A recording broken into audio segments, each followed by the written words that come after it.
Hello everyone. NCERT Hindi medium में आप सभी का स्वागत है। बच्चों, आज हम अध्याय 4 धातुओं और अधातुओं का संसार का अध्ययन करेंगे। तो चलिए अध्ययन प्रारंभ करते हैं। यशवंत और आनंदी राजस्थान के एक गांव में रहते हैं। उनके विद्यालय में उन्हें एक परियोजना कार्य दिया गया है जिसमें उन्हें धातुओं का कार्य करने वाले शिल्पकारों के विषय में जानना है। वे स्थानीय लोहार यानी कि लोहे का कार्य करने वाला व्यक्ति, बच्चों जो लोग लोहे का कार्य करते हैं उन्हें हम लोहार बोलते हैं, के पास जाने की योजना बनाते हैं।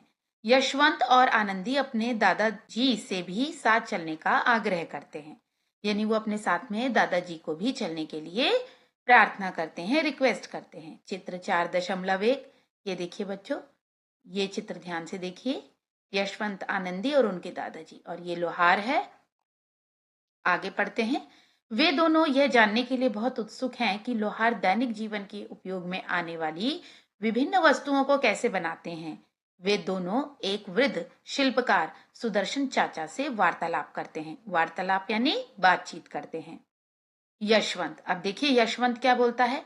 आप सामान्यतः कौन सी वस्तुएं बनाते हैं? अब सुदर्शन क्या बोलते हैं, सुदर्शन चाचा, सामान्यतः हम प्रतिदिन उपयोग में आने वाली वस्तुएं जैसे तवा, बाल्टी, चिमटा एवं कृषि उपकरण तथा फावड़ा, कुल्हाड़ी, खुरपी, जली इत्यादि बनाते हैं। अब आनंदी पूछती है, ये वस्तुएं किस सामग्री से बनती हैं? अब देखिए सुदर्शन चाचा क्या कहते हैं। हम इन वस्तुओं को बनाने के लिए लोहे का उपयोग करते हैं। हम हत्था इत्यादि बनाने के लिए आवश्यकता अनुसार लकड़ी का भी उपयोग करते हैं। साथ ही हम भट्टियों में लोहे को गर्म करने के लिए कोयले का उपयोग करते हैं। सुदर्शन चाचा भट्टी में लोहे के टुकड़े को गर्म कर रहे हैं। आपने चित्र में देखा, ये देखिए भट्टी है, इसमें लोहा गर्म हो रहा है। आगे चलते हैं। लोहा गर्म होकर सुर्ख लाल हो गया है। वह इसे हथौड़े से जोर जोर से पीटना आरंभ करते हैं। आनंदी आश्चर्यचकित होकर पूछती है, आप इसे क्यों पीट रहे हैं? सुदर्शन, मैं इसे कुल्हाड़ी का आकार देने के लिए पीट रहा हूं। आनंदी, वाह, लोहे के एक टुकड़े को पीटकर चपटा आकार दिया जा सकता है। क्या हम अन्य धातुओं के साथ भी ऐसा कर सकते हैं? आपके पास भी कुछ ऐसे प्रश्न होंगे बच्चों। आइए अन्वेषण करें कि धातुओं से हम और क्या क्या बना सकते हैं। चलिए 4.1 सामग्रियों के गुण। 4.1.1 आघात वर्धनीयता। फिर से एक बार पढ़िए, आघात वर्धनीयता। क्रियाकलाप 4.1 आइए अब अन्वेषण करें। सावधानी, बच्चों इसमें आपको क्या सावधानी बरतनी है वह देखते हैं। यह क्रियाकलाप अपने शिक्षक या किसी वयस्क यानी किसी बड़े के निर्देशन में कीजिए। कुछ सामग्रियां एकत्रित कीजिए, जैसे तांबे और एल्युमिनियम के कुछ अनुपयोगी टुकड़े, लोहे की एक कील, कोयले का एक टुकड़ा, मटर के दाने के आकार का सल्फर का एक टुकड़ा और लकड़ी का एक टुकड़ा। कक्षा 6 की पाठ्य पुस्तक जिज्ञासा में दिए गए अध्याय पदार्थ हमारे चारों ओर का स्मरण कीजिए, यानी उनको याद करिए, ध्यान दीजिए उन पर, और एकत्रित की गई वस्तुओं के स्वरूप का अवलोकन कीजिए, यानी उन्हें ध्यान से देखिए। क्या वे चमकदार हैं? साथ ही ध्यान दीजिए कि वे कठोर हैं या नरम हैं। अपने अवलोकनों को तालिका 4.1 में अभिलेखित कीजिए, यानी कि तालिका 4.1 इस तालिका में आपको लिखना है। आइए आगे पढ़ते हैं। अब इनमें से प्रत्येक वस्तु को एक एक करके किसी कठोर सतह पर रखिए और हथौड़े से पीटिए। आपको क्या लगता है क्या होगा? क्या वस्तुएं कुछ चपटी हो जाएंगी अथवा टुकड़ों में टूट जाएंगी? अपने अवलोकनों को तालिका 4.1 में अभिलेखित कीजिए। ये देखिए बच्चों, इस चित्र में क्या हो रहा है। हथौड़ी से लोहे की कील को पीटा जा रहा है। नोट, बाजार में सल्फर प्रायः गंधक के नाम से मिलता है। तो बच्चों, आप जो भी आपके साथ वयस्क हैं, आपको वो बाजार से दिलवा देंगे। चलिए आगे चलते हैं। तालिका 4.1 विभिन्न वस्तुओं अथवा सामग्रियों का स्वरूप, कठोरता एवं उन पर हथौड़े का प्रभाव। चलिए बच्चों, ये क्रम संख्याएं 6 वस्तुएं हैं। वस्तुएं कौन सी हैं? तांबे का टुकड़ा, एल्युमिनियम का टुकड़ा, लोहे की कील, कोयले का टुकड़ा, सल्फर का टुकड़ा, वो भी मटर के दाने के आकार का, लकड़ी का टुकड़ा। अब आपको क्या देखना है, इसमें द्युतिमय है या द्युतिहीन है, यानी उनमें चमक है या नहीं, कठोर है या नरम है, वो आपको यहाँ लिखना है। हथौड़े से मारने पर प्रभाव, मतलब अगर आप उसे हथौड़ा उस पर मार रहे हैं तो क्या वह चपटा होता है या टूट जाता है। बच्चों, हथौड़ा मारते वक्त आपको सावधानी बरतनी है। अपने साथ किसी वयस्क को जरूर रखना है, अन्यथा आपके हाथ में चोट लग सकती है। चलिए आगे पढ़ते हैं। तालिका 4.1 का विश्लेषण कीजिए। उन वस्तुओं की पहचान कीजिए जो द्युतिमय, द्युतिमय यानी चमक, और कठोर हैं। आप अवलोकन करेंगे कि तांबे, एल्युमिनियम और लोहे से बनी वस्तुएं द्युतिमय और कठोर हैं। धातुओं द्वारा प्रदर्शित द्युति को ही धात्विक द्युति कहा जाता है। तांबे, एल्युमिनियम और लोहे जैसी सामग्रियां धातु कहलाती हैं, जबकि कोयला, सल्फर, लकड़ी द्युतिहीन है और धातुओं के समान कठोर नहीं है। क्या सभी धातुएं कठोर और ठोस होती हैं? वास्तविकता में नहीं। कुछ धातुएं जैसे कि सोडियम और पोटेशियम इतनी नरम होती हैं कि वे चाकू से काटी जा सकती हैं। पारा एक धातु है जिसे आपने तापमापी में देखा होगा। बच्चों, जब आपको बुखार होता है, बीमार होते हैं, तो आपके घर में ही बड़े लोग या जब आप डॉक्टर को दिखाने जाते हैं तो थर्मामीटर लगाते हैं, आपकी जीभ के नीचे या हाथ के बगल में लगाते हैं। उसमें एक चमकदार चीज होती है ना, जो कि यह बताती है कि आपके शरीर का तापमान कितना है। उसी को हम पारा कहते हैं। यह कमरे के तापमान पर द्रव अवस्था में रहता है। कौन रहता है? पारा।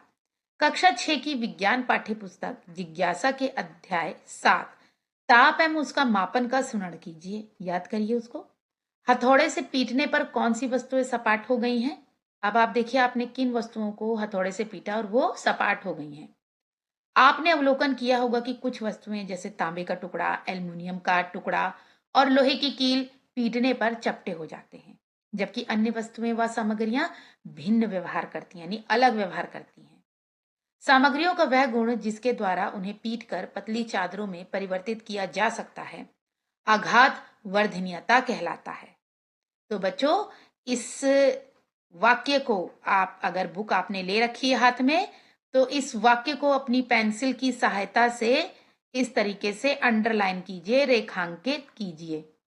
ये बहुत महत्वपूर्ण है। जो आपने यहाँ पर हेडिंग पढ़ी थी, ये जो आपने पढ़ी थी आघात वर्धनीयता, तो इसी को कहते हैं। एक बार फिर दोहराते हैं। सामग्रियों का वह गुण जिसके द्वारा उन्हें पीटकर पतली चादरों में परिवर्तित किया जा सकता है, आघात वर्धनीयता कहलाता है। अधिकांश वस्तुओं में यह गुण होता है। क्या आप धातुओं से बनी चादरों के कुछ उदाहरण दे सकते हैं? आपने कुछ मिठाइयों पर चांदी का वर्क और खाद्य वस्तुओं को लपेटने हेतु प्रयुक्त एल्युमिनियम पत्रक को देखा होगा। बच्चों, वो जो एल्युमिनियम फॉइल होती है ना, ये उसकी बात हो रही है। एल्युमिनियम पत्रक बोलते हैं उसे हिंदी में। ये इन धातुओं में विद्यमान गुण आघात वर्धनीयता के कारण बनाए जाते हैं। सोना और चांदी सबसे अधिक आघात वर्धनीय वस्तुएं हैं। कोयले अथवा सल्फर के टुकड़े ऐसा व्यवहार नहीं दर्शाते हैं। वे छोटे टुकड़ों में टूट जाते हैं और भंगुर कहलाते हैं। आपको पता है, कोयले और सल्फर जो भी छोटे छोटे टुकड़ों में टूट जाएं, उन्हें भंगुर कहते हैं। इसके विपरीत लकड़ी ना तो चपटी चादर में परिवर्तित होती है और ना ही टुकड़ों में टूटती है। अतः लकड़ी ना तो आघात वर्धनीय है और ना ही भंगुर है। समग्र दृष्टि, भारत की सभ्यता की उन्नति में लोहे का प्रभाव। कक्षा 6 की सामाजिक विज्ञान पाठ्य पुस्तक समाज का अध्ययन भारत और उसके आगे में आपने हड़प्पा वासियों के विषय में पढ़ा होगा। तांबे और सोने जैसी धातुओं का उपयोग करना जानते थे। वे इन धातुओं का उपयोग पात्रों की निर्मिति से लेकर आभूषणों तक अनेक प्रकार की वस्तुएं बनाने हेतु करते थे। वर्तमान समय में लोहा एक महत्वपूर्ण धातु है जिसका उपयोग आप अपने आसपास बहुतायत में देखते हैं, परंतु हड़प्पा वासियों द्वारा लोहे के उपयोग का कोई प्रमाण शायद ही उपलब्ध हो। ऐसा इसलिए है क्योंकि लोहे का दिन प्रतिदिन की गतिविधियों के उपयोग में आने में बहुत समय लगा। तथापि बाद के समय में जब लोहे का उपयोग प्रमुखता से होने लगा तो इसने भारतीय सभ्यता की प्रगति में महत्वपूर्ण योगदान दिया। उदाहरण के लिए कृषि उपकरण जैसे लोहे से बने हल अपनी सुदृढ़ता के कारण पहले उपयोग किए जाने वाले उपकरणों से अधिक श्रेष्ठ थे। सामान्यतः यह माना जाता रहा है कि तांबे की खोज लोहे से पूर्व हुई, यानी तांबा जो है लोहे से पहले खोजा गया था। इसका संभावित कारण क्या हो सकता है बच्चों, इस पे हम आगे चर्चा करेंगे। चलिए 4.1.2 तन्यता। तन्यता इस शब्द को ध्यान दीजिए, आगे हम यही पढ़ेंगे। आप धातु के तारों का उपयोग कहाँ देखते हैं? आपने विद्युत परिपथ व्यवस्था यानी विद्युत फिटिंग में तांबे या एल्यूमिनियम जैसी धातुओं के तार देखे होंगे। कुछ आभूषण जैसे चूड़ियां, गले का हार, कानों के झुमके इत्यादि भी धातु के तारों द्वारा बनाए जाते हैं। धातु के तार विभिन्न संगीत वाद्य यंत्रों जैसे वीणा, सितार, वायलिन, गिटार इत्यादि में भी महत्वपूर्ण भूमिका निभाते हैं। सामग्रियों का वह गुण जिसके द्वारा उन्हें तार में खींचा जा सकता है तन्यता कहलाता है। अब बच्चों इस पंक्ति पर आपको खास ध्यान देना है कि सामग्रियों का वह गुण जिसके द्वारा उन्हें तार में खींचा जा सकता है तन्यता कहलाता है। तन्यता का यह गुण मुख्य रूप से धातुओं में ही पाया जाता है। अब देखिए बालिका क्या कह रही है। सोना इतना तन्य है कि इसके 1 ग्राम से 2 किलोमीटर लंबा तार खींचा जा सकता है। धातुओं की तन्यता के कारण ही धातु के तारों से चाय छानने की छलनी बनाई जाती है। आइए आगे पढ़ते हैं। क्या आपने कभी कोयले या सल्फर से बने हुए तार देखे हैं? स्पष्ट है कि नहीं देखे होंगे। अतः हम ये कह सकते हैं कि कोयला और सल्फर तन्य नहीं है। आइए गहन चिंतन देखते हैं। क्या आप जानते हैं कि स्टील धातु यानी लोहा और अधातु यानी कार्बन का मिश्रण है? पता लगा आपको? ये स्टील धातु जो होता है ये लोहा और अधातु कार्बन का मिश्रण है। इसके तारों से बनी रस्सियां भारी भार का वहन कर सकती हैं। अतः इनका उपयोग झूलते हुए सेतु के निर्माण में और भारी वस्तुओं को उठाने वाली क्रेन में किया जाता है। चलिए 4.1.3 ध्वनिकता। क्या आपने कभी ध्यान दिया है कि धातु की चम्मच, धातु की प्लेट या धातु का सिक्का धरातल पर गिरता है तो कैसी ध्वनि उत्पन्न करता है? उनमें कैसी ध्वनि होती है? यह ध्वनि कोयले अथवा लकड़ी के टुकड़े को धरातल पर गिरने से उत्पन्न होने वाली ध्वनि से किस प्रकार भिन्न है? सावधानी देखिए बच्चों, ध्यान रखें कि इस क्रियाकलाप से किसी व्यक्ति या जीव को कोई हानि ना पहुंचे। देखिए ये बालक क्या सोच रहा है। जब मेरी छड़ी लकड़ी या धातु से टकराती है तो उत्पन्न होने वाली ध्वनि से विभिन्नता के कारण मुझे मार्ग ढूंढने में सहायता मिलती है। आप देख सकते हैं ये बालक दृष्टिहीन है, यानी कि ये देख नहीं सकता और इसके हाथ में एक छड़ी है। और जब इसकी छड़ी धातु या लकड़ी से टकराती है तो ध्वनि से ये बच्चा पहचान लेता है कि ये क्या है। कुछ वस्तुएं लीजिए जैसे धातु का एक चम्मच, एक सिक्का, एक कोयले का टुकड़ा और एक लकड़ी का टुकड़ा। इन्हें एक निश्चित ऊंचाई से एक एक करके नीचे गिराइए। क्या आपने इन वस्तुओं के गिरने से उत्पन्न होने वाली ध्वनियों में किसी प्रकार के अंतर का अनुभव किया? आपने अवलोकन किया होगा कि धातु का चम्मच और धातु का सिक्का निनाद ध्वनि उत्पन्न करते हैं, जबकि कोयला और लकड़ी हल्की ध्वनि उत्पन्न करते हैं। धातुओं का यह गुण जिसके कारण वे निनाद ध्वनि उत्पन्न करते हैं ध्वनिकता कहलाती है। बच्चों इस वाक्य को आप पेंसिल की सहायता से रेखांकित कर लीजिए। ये देखिए, धातुओं का वह गुण जिसके कारण वे निनाद ध्वनि उत्पन्न करते हैं ध्वनिकता कहलाती है और धातुओं को ध्वनिक प्रकृति का कहा जाता है।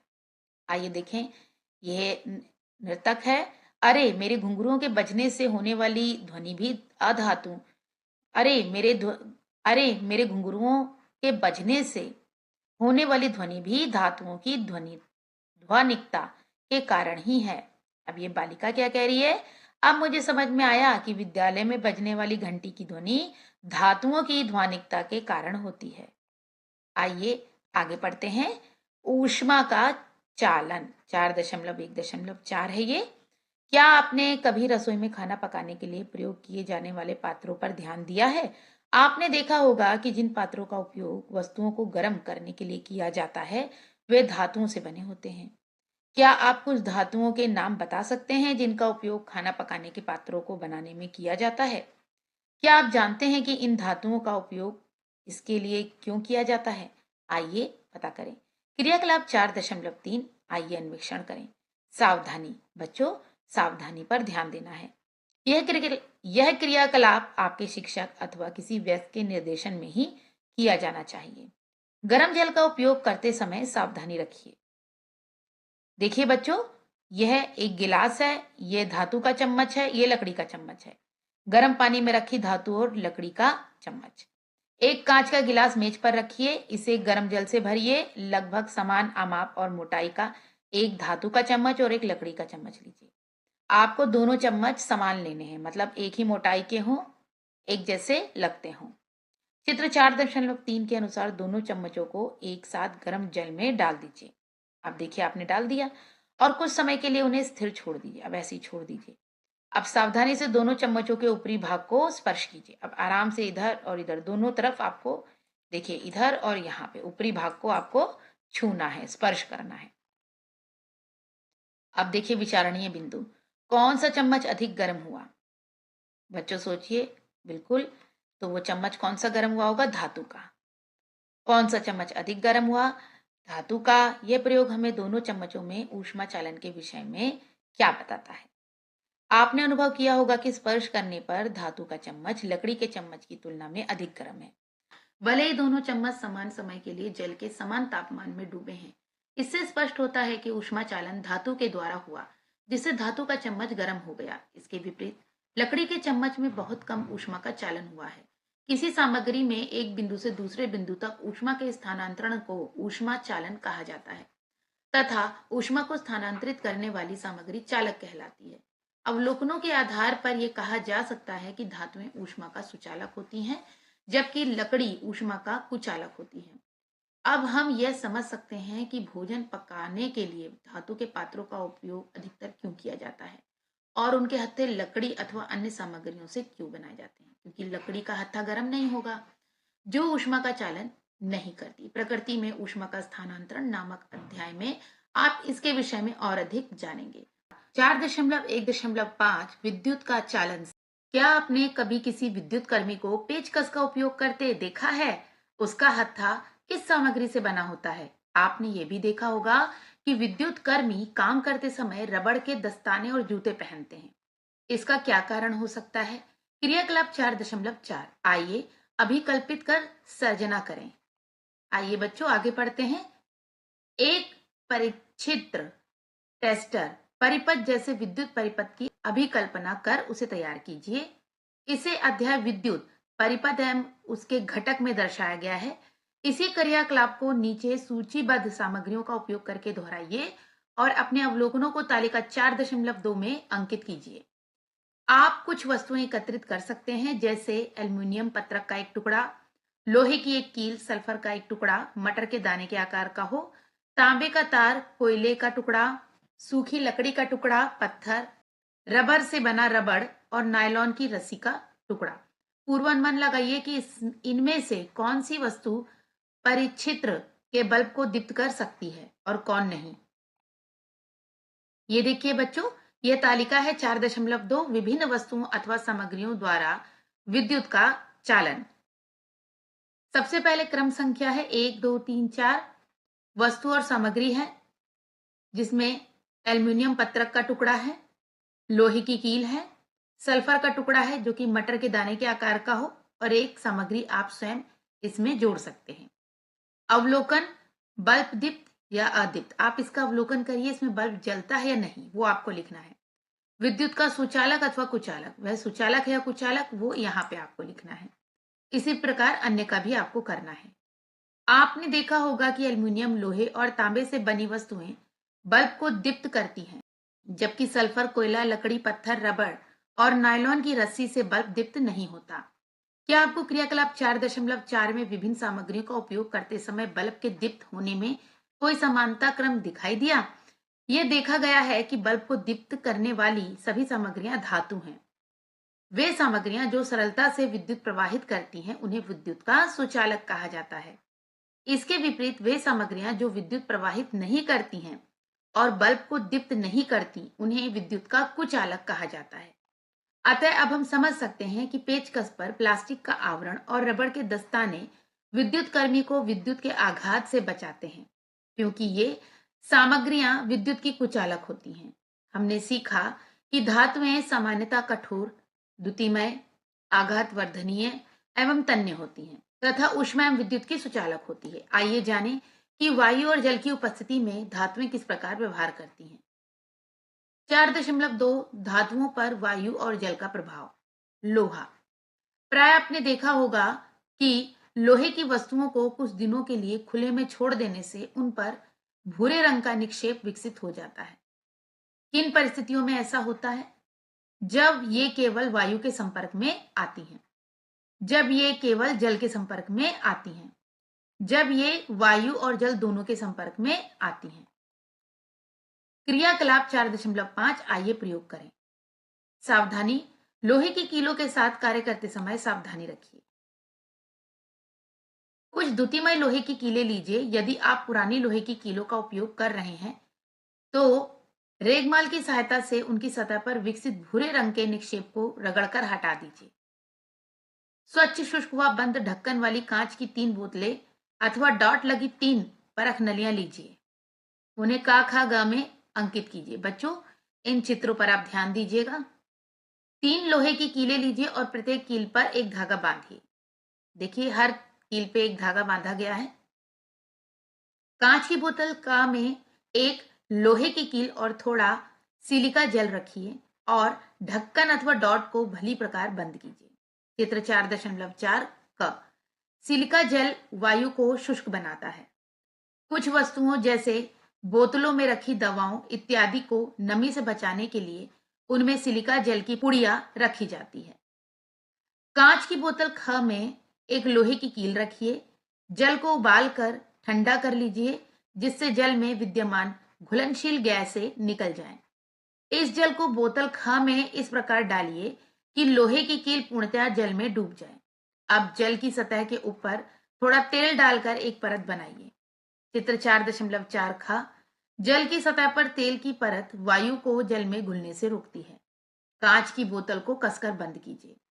कांच की बोतल ग में एक लोहे की कील रखिए और उसमें थोड़ा जल डालिए ताकि लोहे की कील आंशिक रूप से डूबी रहे। इस बोतल को खुला रखिए, इससे लोहे की कील जल और वायु दोनों के संपर्क में आ जाती है, जैसा कि चित्र 4.4 ग में दर्शाया गया है। ये देखिए बच्चों, ये धागा है, लोहे की कील है, सिलिका जेल है। ये इस वाले ख में देखिए, ये लोहे की कील है, जल है, इसके ऊपर तेल है। ग में देखिए, लोहे की कील आधी है जल में और आधी ऊपर है, और ये देखिए ऊपर ये धागा है और ये जल। चलिए आगे पढ़ते हैं। सभी कांच की बोतलों को कमरे के तापमान पर रखिए और 8-10 दिनों तक परिवर्तनों का अवलोकन कीजिए। अपने अवलोकनों को तालिका 4.3 में अभिलेखित कीजिए। तो बच्चों, आपको परिवर्तन इसमें लिखने हैं जो भी उनमें हुए। ये 1, 2, 3 यानी क, ख, ग कांच की बोतलें हैं। तो देखिए, जैसे इसमें जल की उपस्थिति है, नहीं। अगर है तो हाँ लिखिए, नहीं तो नहीं।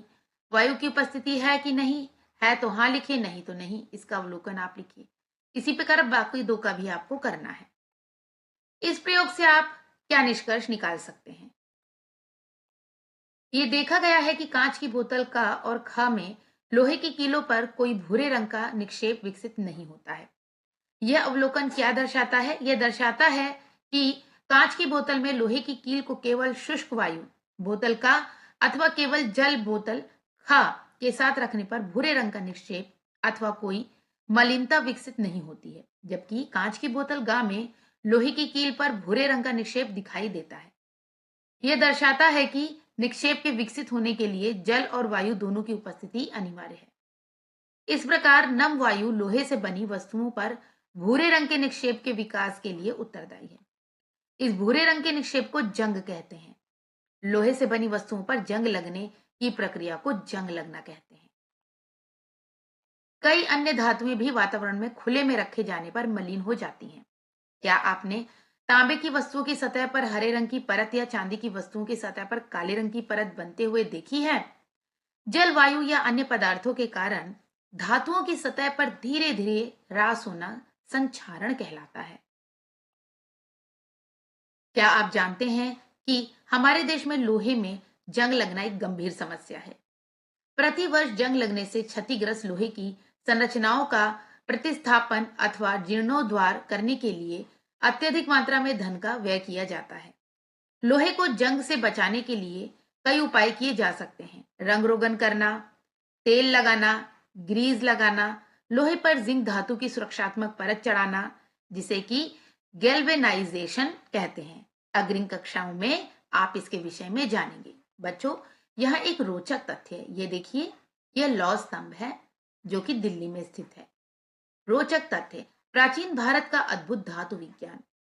1600 वर्ष पूर्व दिल्ली के लौह स्तंभ का निर्माण चंद्रगुप्त द्वितीय के काल में हुआ। यह लगभग 8 मीटर ऊंचा है और इसका वजन लगभग 6000 किलोग्राम से भी अधिक है। इस लौह स्तंभ के विषय में रोचक तथ्य यह है कि इतने वर्षों तक वायु, वर्षा एवं प्रतिकूल जलवायवीय परिस्थितियों का सामना करने के पश्चात भी इसमें जंग नहीं लगा है। दूसरे शब्दों में कहें तो यह इस प्रकार से निर्मित है कि यह जंग प्रतिरोधी है। यह भारत के धातु प्रौद्योगिकी के विकसित कौशल को दर्शाता है। 4.3 वायु और जल का अन्य धातुओं पर प्रभाव। क्रियाकलाप 4.6 आइए अन्वेषण करें। निदर्शन क्रियाकलाप। शिक्षक इस क्रियाकलाप को प्रदर्शित कर सकते हैं। सावधानी देखिए बच्चों, विद्यार्थियों को सुरक्षात्मक ऐनक पहनने और क्रियाकलाप स्थान से सुरक्षित दूरी बनाए रखने का परामर्श दिया जाता है। यानी कि बच्चों, आपको सुरक्षात्मक चश्मे पहनने हैं जिससे कि आपकी आंख पर कोई चिंगारी या कोई तेज रोशनी ना जाए, और साथ ही आपको उचित दूरी बना के रखनी है, अन्यथा आपके कपड़ों में भी चिंगारी लग सकती है। लगभग 3-4 सेंटीमीटर लंबी मैग्नीशियम की रिबन लीजिए। इसे रेगमाल के टुकड़े से रगड़कर साफ कीजिए। इसे चिमटे से पकड़िए, दूसरे सिरे को स्पिरिट लैंप या मोमबत्ती का उपयोग करके जलाइए। चित्र 4.5। मैग्नीशियम रिबन को जलने दीजिए। आपने क्या अवलोकन किया? आपने अवलोकन किया होगा कि मैग्नीशियम रिबन आंखों को चौंधियाने वाली सफेद ज्वाला के साथ जलता है और श्वेत चूर्ण में परिवर्तित हो जाता है। इसे वॉच ग्लास पर एकत्रित कीजिए। यह चूर्ण मैग्नीशियम ऑक्साइड है। यह मैग्नीशियम और वायु में उपस्थित ऑक्सीजन की अभिक्रिया के फलस्वरूप बना है। इस श्वेत चूर्ण में कुछ बूंदे गर्म जल की डालिए। इसे अच्छी तरह से हिलाइए और इसकी प्रकृति की जांच कीजिए। अध्याय पदार्थों का अन्वेषण, अम्लीय, क्षारीय एवं उदासीन का स्मरण कीजिए। पता लगाइए कि मैग्नीशियम ऑक्साइड का विलयन अम्लीय है, क्षारीय है या उदासीन। आप किसी भी अम्ल क्षार का सूचक का प्रयोग कर सकते हैं। इस विलयन का नीले और लाल लिटमस पत्रों पर क्या प्रभाव पड़ता है? ये देखिए बच्चों, यह नीला लिटमस पत्र है और यह वाला लाल लिटमस पत्र है। और ये देखिए, ये जो गोल गोल है ये वॉच ग्लास है। आप अवलोकन करेंगे कि यह लाल लिटमस पत्र का रंग परिवर्तित कर नीला कर देता है। चित्र 4.6। अतः यह क्षारीय प्रकृति का है। प्रायः धातुओं के ऑक्साइड क्षारीय प्रकृति के होते हैं। हम मैग्नीशियम रिबन के जलने के विषय में अग्रिम अध्याय हमारे आसपास के परिवर्तन, भौतिक एवं रासायनिक में चर्चा करेंगे। चलिए बच्चों, आगे पढ़ते हैं। क्या आप जानते हैं कि सोडियम एक ऐसी धातु है जिसे मिट्टी के तेल में संग्रहित किया जाता है, क्योंकि यह ऑक्सीजन और जल के साथ तीव्र अभिक्रिया करती है। इस अभिक्रिया में अत्यधिक ऊष्मा उत्पन्न होती है। सोडियम को मिट्टी के तेल में रखने से यह नमी और वायु के संपर्क में नहीं आता है। क्या आप इसके ऑक्साइड की प्रकृति का अनुमान लगा सकते हैं? आइए अब कुछ ऐसे पदार्थों की चर्चा करें जो धातुओं की तरह व्यवहार नहीं करते हैं। 4.4 पदार्थ जो वायु और जल में धातुओं से भिन्न व्यवहार करते हैं। क्रियाकलाप 4.7 आइए प्रयोग करें। निदर्शन क्रियाकलाप। ये देखिए बच्चों, यह उदहन चम्मच है। शिक्षक द्वारा इस क्रियाकलाप का प्रदर्शन किया जाना चाहिए। सावधानी क्या है इसमें देखते हैं। यह क्रियाकलाप धूम छत्र में या खुले क्षेत्र में किया जाना चाहिए। सल्फर के जलने से उत्पन्न गैस श्वास के साथ ग्रहण करने पर हानिकारक हो सकती है। तो बच्चों, आपको इसको किसी कमरे के अंदर नहीं करना है, या तो आप कहीं छत पे कीजिए या खुले स्थान पर। एक उदहन चम्मच में अल्प मात्रा में सल्फर चूर्ण लीजिए। उदहन चम्मच एक लंबे हत्थे वाला धातु का चम्मच है जिसका उपयोग पदार्थों को सुरक्षित रूप से गर्म करने और जलाने के लिए किया जाता है। चित्र 4.7 का यदि उदहन चम्मच उपलब्ध नहीं है तो आप किसी भी बोतल के धातु के ढक्कन को ले सकते हैं। इसके चारों ओर एक धातु का तार लपेटकर इसे चित्र 4.7 ख में दर्शाए अनुसार बना सकते हैं। सल्फर को ज्वाला पर गर्म कीजिए। इसके जलते ही उदहन चम्मच को गैस जार या कांच की गिलास में स्थानांतरित कीजिए। चित्र 4.7 ग गैस जार या कांच के गिलास को ढक्कन से ढक दीजिए और सुनिश्चित कीजिए कि बनने वाली गैस बाहर ना निकले। 3-4 मिनट पश्चात ढक्कन हटाकर उदहन चम्मच को बाहर निकालिए। गैस जार में थोड़ी मात्रा में जल डालकर शीघ्रता से पुनः ढक्कन हट लगाइए और गैस घोलने के लिए इसे हिलाइए। अध्याय पदार्थों का अन्वेषण, अम्लीय, क्षारीय और उदासीन का स्मरण कीजिए। अम्ल क्षार सूचक का उपयोग कर जांच कीजिए कि गैस जार में जल डालने के पश्चात प्राप्त विलयन अम्लीय है अथवा क्षारीय है। आप क्या अवलोकन करते हैं? आप अवलोकन करेंगे कि यह अम्लीय प्रकृति का है। चित्र 4.7। ये देखिए बच्चों, सल्फर का जलना। धूम छत्र क्या होती है? एक वायुदार क्षेत्र जिसका उपयोग प्रयोगशाला में हानिकारक धुएं, गैसों, वाष्प एवं धूल को सुरक्षित रूप से बाहर निकालने हेतु किया जाता है। वायु यानी ऑक्सीजन में सल्फर को जलाने पर सल्फर डाइऑक्साइड गैस बनती है। सल्फर जल में सल्फर डाइऑक्साइड गैस को घोलने पर सल्फ्यूरिक अम्ल बनता है।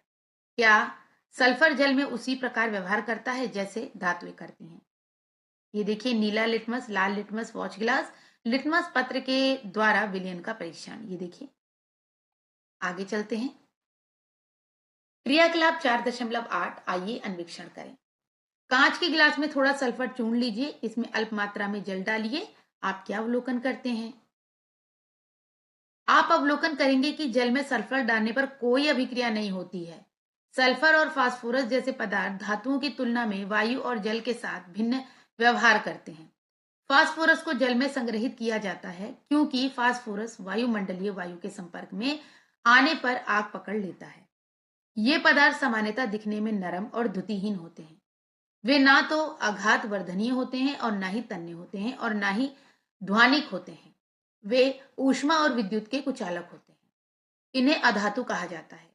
इनके ऑक्साइड अम्लीय प्रकृति के होते हैं। ऑक्सीजन, हाइड्रोजन, नाइट्रोजन, कार्बन इत्यादि कुछ अन्य अधातुएं हैं। प्लास्टिक, कांच, लकड़ी, रबड़ और कागज जैसी सामग्रियों को अधातु समझने का भ्रम नहीं किया जाना चाहिए। इन सामग्रियों को धातु या अधातु के रूप में वर्गीकृत नहीं किया जाता है क्योंकि वे तत्व नहीं हैं। गहन चिंतन देखते हैं बच्चों। वे पदार्थ जिन्हें तत्व कहा जाता है उन्हें धातु और अधातु की श्रेणी में वर्गीकृत किया जाता है। तत्व वह पदार्थ हैं जिसे और अधिक पदार्थों में नहीं तोड़ा जा सकता है। वर्तमान में 118 तत्व ज्ञात हैं। ये तत्व सभी पदार्थों की मूल निर्माण इकाई हैं। कुछ तत्व प्राकृतिक रूप से प्राप्त होते हैं जबकि अन्य तत्व जो प्रकृति में विद्यमान नहीं होते हैं वे प्रयोगशाला में कृत्रिम रूप से बनाए जाते हैं। आप उच्चतर कक्षाओं में इन तत्वों के विषय में अधिक अध्ययन करेंगे। 4.5, क्या अधातुएं दैनिक जीवन में महत्वपूर्ण है? धातुओं के विशिष्ट गुणों यथा द्युतिमय प्रकृति, ऊष्मा एवं विद्युत चालकता और अधिक सुदृढ़ता के कारण प्रायः अपने दैनिक जीवन में आप उनका अवलोकन करते होंगे। तथापि इससे आपके मन में यह अवधारणा नहीं आनी चाहिए कि अधातुएं हमारे जीवन में महत्वपूर्ण नहीं है। हम श्वास के द्वारा ऑक्सीजन ग्रहण करते हैं। यह एक अधातु है और इसके बिना हम जीवित नहीं रह पाएंगे। क्या आप ऑक्सीजन के किसी अन्य उपयोग के बारे में सोच सकते हैं? कार्बन दैनिक जीवन में उपयोगी है क्योंकि यह सभी जीवों की निर्माण इकाई है। यह प्रोटीन, वसा और कार्बोहाइड्रेट का एक प्रमुख घटक है जो ऊर्जा और विकास के लिए आवश्यक है। नाइट्रोजन का उपयोग उर्वरकों और अन्य रसायनों के निर्माण में किया जाता है। यह पौधों की वृद्धि के लिए एक आवश्यक पोषक तत्व है। क्लोरीन एक अधातु है जिसका उपयोग प्रायः जल शोधन में किया जाता है। आयोडीन एक अधातु है एवं इसका विलयन घावों पर रोगाणु रोधक के रूप में प्रयुक्त होता है। विज्ञान एवं समाज, क्या आप जानते हैं कि दैनिक जीवन में अनेक धातुएं और मिश्रित धातुएं पात्रों और उपकरणों के रूप में उपयोगी हैं? मिश्रित धातुएं दो अथवा दो से अधिक धातुओं के मिश्रण से अथवा एक धातु एवं एक अधातु के मिश्रण से बनाई जाती है। यह आधुनिक तकनीकों के लिए महत्वपूर्ण है और लगभग प्रत्येक उद्योग में आवश्यक हैं। कुछ विशेष धातुओं का उपयोग परमाणु ऊर्जा में किया जाता है, जैसे जर्कोनियम। कुछ धातुओं का वांतरिक्ष वायु अंतरिक्ष में प्रयोग किया जाता है, जैसे टाइटेनियम। भारत में अनेक धातुओं का विशेषतः लोहा और एल्युमिनियम का पुनर्चक्रण किया जाता है, ताकि अपशिष्ट को कम कर संधारणीयता में योगदान दिया जा सके। आइए बच्चों, पूरे अध्याय को संक्षेप में समझें। धातुओं और अधातुओं को उनके गुणों के आधार पर विभेदित किया जाता है। प्रायः धातुएं द्युतिमय होती हैं, जबकि अधिकांश अधातुएं द्युतिमय होती हैं। प्रायः धातुएं अघात वर्धनीय और तन्य होती हैं, जबकि अधातुओं में ये गुण नहीं होते हैं। धातुएं ऊष्मा और विद्युत की सुचालक होती हैं, जबकि अधातुएं सामान्यतः कुचालक होती हैं। धातुएं ऑक्सीजन के साथ अभिक्रिया करके धातु ऑक्साइड बनाती हैं, जो क्षारीय प्रकृति के होते हैं। अधातुएं ऑक्सीजन के साथ अभिक्रिया करके ऑक्साइड बनाती हैं, जो अम्लीय प्रकृति के होते हैं। सामान्यतः अधातुएं जल के साथ अभिक्रिया नहीं करती हैं। नम वायु के संपर्क में आने पर धातु की वस्तुएं क्षतिग्रस्त हो जाती हैं। इस प्रक्रिया को संक्षारण के रूप में जाना जाता है। धातुएं और अधातुएं दैनिक जीवन में व्यापक रूप से उपयोगी होती हैं। तो बच्चों, हमने अध्ययन समाप्त किया। अगले वीडियो में इस पाठ से संबंधित प्रश्न उत्तर पर चर्चा करेंगे। Goodbye everyone.